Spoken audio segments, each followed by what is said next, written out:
the law should be recrafted in a way that if Treasury delays in paying the retirees their benefits or their pension, they should start paying interest.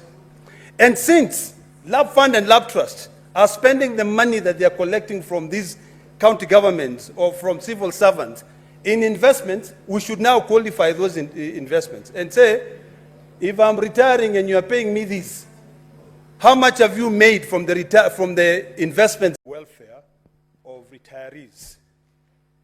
It is nonsensical, Mr. Speaker.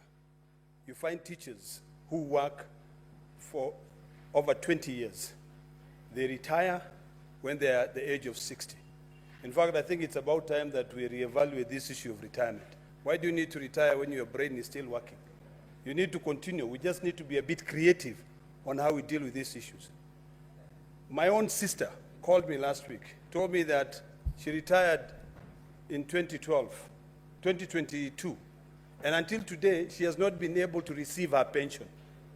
Mr. Speaker, this House has an opportunity now to be able to reevaluate the role and functions of these retirement benefit firms. We have companies like Lab Trust. We have companies like Lab Fund. We have retirement schemes. And when you look at what their core business is right now, is to invest in real estate. They are building houses all over. They are engaging in deals with county governments where they are now saying, if county government, you have not paid us because this House has negated his role of protecting Kenyans by ensuring that any piece of legislation we draft here includes huge penalties, interest. I think it's about time that we now revisit those retirement benefits acts and amend them so that when these companies like Lab Fund and Lab Trust are owed by county governments the principal amount, if it is 20 million, it is easier for county governments to be able to pay them. So, Mr. Speaker, I'd like to request the committee, while investigating the issue raised by the senator for Mombasa County, to consider looking at the entire retirement benefits acts to see how we can be able to do away with this interest, with these penalties, and also to put a period of time when you retire, you should be able to get your benefits. There's no reason why, when you leave, you now start coming to Parliament to beg the parliamentary office to pay you your pension or your gratuity.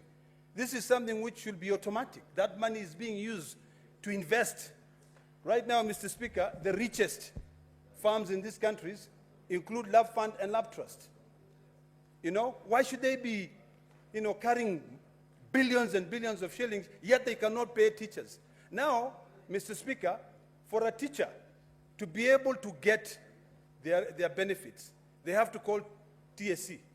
TSC will spend hours going through their files, and then finally, when the file is complete, it is forwarded to Treasury. Last week, Mr. Speaker, I had to call the head of accounting in Treasury to follow up on one teacher to say, why haven't you paid her dues?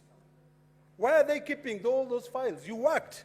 When you are working, you are paying. This is your money, which was being deducted for you. So, Mr. Speaker, in fact, now the law should be recrafted in a way that if Treasury delays in paying the retirees their benefits or their pension, they should start paying interest. And since Lab Fund and Lab Trust are spending the money that they are collecting from these county governments or from civil servants in investments, we should now qualify those investments and say, if I'm retiring and you are paying me this, how much have you made from the investments that you've invested in? This money should not just be sweet for these entities, and it is not sweet for the people who contributed to it. So, Mr. Speaker, I really would like to request that committee to take this matter very seriously and reopen the whole debate on these pension schemes. Why should I be contributing to a pension, yet when I retire, I don't get my money? Should I not just go to a bank account and open a fixed deposit account or an escrow account where I can just be putting money so that at the time when I retire, I can be able to get that money? Secondly, Mr. Speaker, I'd like to comment on the statement raised by Senator Onyonka, where he's seeking clarification on the issue of logging. Senator Kina, but remember there was an agreement of 2 minutes per senator making a comment. Okay, 30 seconds. Please. Mr. Speaker, I wish Senator Onyonka was here because on this statement I wanted some clarity. Because he said forest in Masai Mara. I don't know whether inside the park there's any logging that is taking place there. So I'd like that clarity made. Because if it is forest in Narok County, it would make sense. Masai Mara is just a region. You know, it's inside the park. And inside the park, there's no logging. If there's logging, I'd really like to know.